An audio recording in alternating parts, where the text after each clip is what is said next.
রান্না বসিয়েছি, রান্না হচ্ছে। আর এই দেখো জল, বৃষ্টি মোটেই থামছে না। এদিকে জল জল জল, চারিদিকে জল জল হয়ে গেছে। দেখো দেখো দেখো, রাস্তায় জল উঠবে উঠবে করছে, আবার বৃষ্টি পড়ছে। দেখো আমরা তো মানে অনেক উঁচুতে থাকি, তবুও রান্নাঘরে জল ঢুকে গেছে। চারিদিকটা দেখো, মেঘলা আকাশ, কি অবস্থা। দেখো গেট বন্ধ হয়ে গেল। ভিডিও করার মতো পরিস্থিতি নেই, এদিকে আবার ঠান্ডা, জ্বর, 4-5 দিন ধরে লাইট নেই ঘরে। আর সোলারে আর কত সময় চলে বলো। আবার এদিকে ইনভার্টারে কারেন্ট না আসলে কি করে চার্জ দেবো, পরিস্থিতি ভীষণ খারাপ।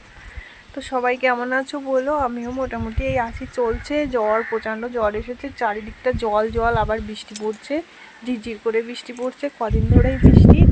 আর কারেন্ট তো এমনিতেই এখানে থাকে না, তোমরা অনেকেই জানো যারা আমার পুরনো বন্ধু। আর হচ্ছে, আর এখন তাও আরও বৃষ্টি হচ্ছে, ঝড় হচ্ছে, ওদিকে চারিদিকে জল জল হয়ে গেছে, মানে জল ছেড়ে দিয়েছে নেপালের থেকে।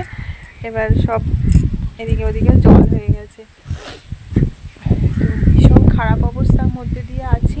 তো ভিডিও ছাড়তেও পারছি না, কারুর ভিডিও দেখতেও পাচ্ছি না, ভীষণ পরিস্থিতি খারাপ। তো যদি লাইট আসে, কারেন্ট আসে, মোবাইলে যদি চার্জ দিতে পারি অবশ্যই তোমাদের সাথে যোগাযোগ করবো, শেয়ার করব।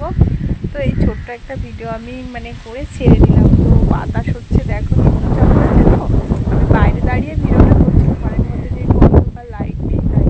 তো রান্না চাপিয়ে দিয়েই এসেছি। আর অনেক হচ্ছে 2 দিন দোকান বন্ধ ছিল, তো আজকে একটু দোকান খুলেছে, মানে যেহেতু দোকানে রুগী আসছে, সব বাচ্চাদের জ্বর হয়েছে, ছাদে থাকছে অনেক নিচু নিচু জায়গায় যাদের, তাদের মানে সেই জায়গা থেকে তারা হচ্ছে বৃষ্টিতে ভিজেছে, ঘরে জল চলে গেছে, বাচ্চাদের জ্বর এসছে।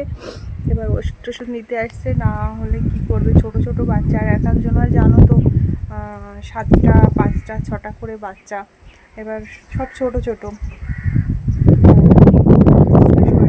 তাদের খারাপ জ্বর, কারো পায়খানা, কারো বমি, কারো জ্বর, এই চলছে।